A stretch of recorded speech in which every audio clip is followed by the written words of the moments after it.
This is the fourth talk on quotations from the Crucible, Act 4. I have 3 children, how may I teach them to walk like men in the world? And I sold my friends. Proctor. When Proctor talks of having sold my friends, he is indicating that he has been offered a way out of the death penalty, but it would mean condemning other innocent people in the village. He would be alive, having falsely accused the others. In order to preserve his honour and allow his children to walk like men with their honour intact, he must tell the truth, and he must be hanged. It is mistaken law that leads you to sacrifice. Life, woman, life is God's most precious gift. No principle, however glorious, may justify the taking of it. It may well be God damns a liar less than he that throws his life away for pride. Reverend Hale. Hale is trying to persuade Elizabeth to convince John to confess to witchcraft. It's ironic that he says life is so precious that nothing, no matter how glorious, can justify the taking of it, yet as part of the court he has overseen the deaths of many innocent people.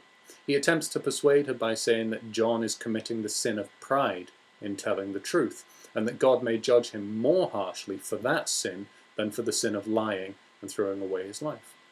In terms of essay writing, the line, "No principle, however glorious, may justify the taking of it," is drenched with irony after the court has killed so many. Hale appears to be a complete hypocrite, even though he is now trying to do the right thing and to save Proctor.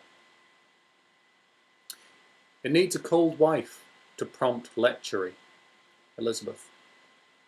In this quote, Elizabeth tries to take on some of the burden of Proctor's guilt by claiming some responsibility for his having had an affair.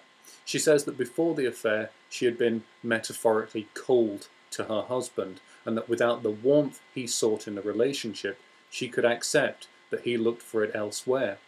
This is a demonstration of Elizabeth's goodness and of her love for her husband, which he had believed to be lacking earlier in the play.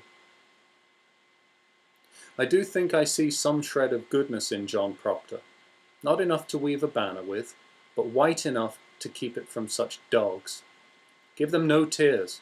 Tears pleasure them. Show honour now. Show a stony heart, and sink them with it. Proctor snaps and recognises that it is better to die with honour than to live with shame.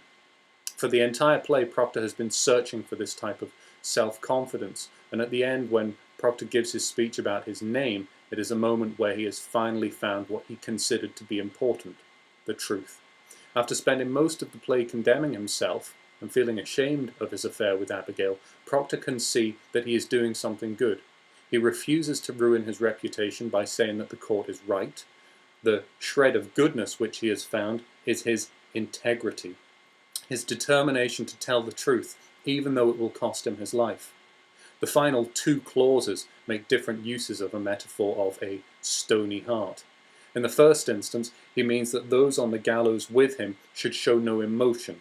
Then in the second interpretation, he creates the image of smashing a hole in something fragile, the court, with something strong, the stone. Indeed, the court and the Salem witch trials were ended shortly afterwards because so many innocent people had been hanged. Because it is my name, because I cannot have another in my life, because I lie and sign myself to lies, because I am not worth the dust on the feet of them that hang.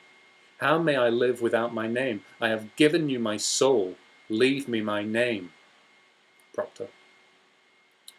This is a powerful speech about honour in the play. Proctor, nearly hysterical with indignation, lists all the reasons why he must destroy the confession and accept the court's false judgment. Repetition of "because" has a rhetorical effect of building up tension, while the final sentence acts as a dramatic climax. He has given the court everything, his family and his life, and he only asks that they allow his name not to be tainted by the lie.